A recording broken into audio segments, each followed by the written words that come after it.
Week 10 of the fantasy football season. Here's a few quarterbacks I have as sleepers this week. The first quarterback, Marcus Mariota of the Washington Commanders. So we know Jaden Daniels possibly out for the season with that bad elbow injury that happened on Sunday Night Football in Week 9 versus Seattle Seahawks. And Marcus Mariota this season, he's filled in a decent amount at quarterback with Daniels. It's been an injury-plagued season for him. So the last few starts for Mariota, Week 3 versus the Raiders, 207 pass yards, a touchdown, 40 rush yards, a touchdown, a fumble loss. Week 4 at Atlanta, 156 pass yards, 2 touchdowns, interception, 20 rush yards, a 2-point conversion. In Week 8 at Kansas City, 213 pass yards, a touchdown, and 28 rush yards and 2 interceptions. So Mariota, he's going to get you 2 to 5 points on the ground. I know their offense is banged up. Terry McLaurin, he's going to be out in this game, but you still got Deebo Samuel, still got Zach Ertz, McCaffrey out as well with a collarbone injury. But like I said, Marcus Mariota, he's been decent so far in his starts. And this week in a matchup versus the Lions, that give up the 12th most fantasy points to quarterbacks on the season. And also as well, they're going to be chasing points early and often.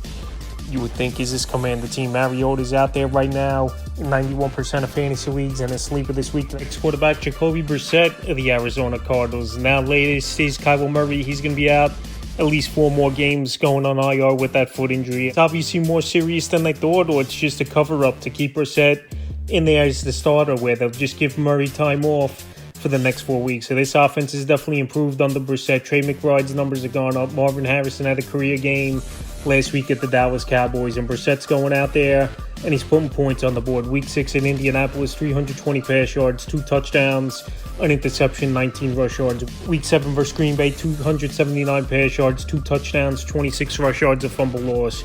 And Week 9 at the Cowboys, 261 pass yards, 2 touchdowns, 4 rush yards with a QB sneak. So this week definitely a tougher matchup at Seattle, but we already saw them versus a good defense of the Green Bay Packers go out there and score over 25 fantasy points. So this week, if you're in a pinch 2 quarterback leagues or even single leagues, they got good playmakers in Marvin Harrison and Trey McBride.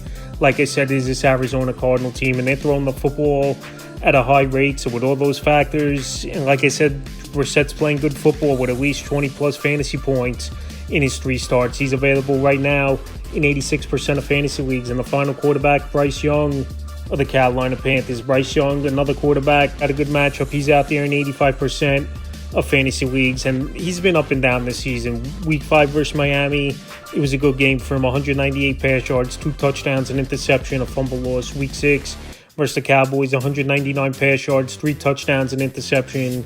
Week 7 at the Jets, he missed the 4th quarter in that one, 138 pass yards, a touchdown, 10 rush yards.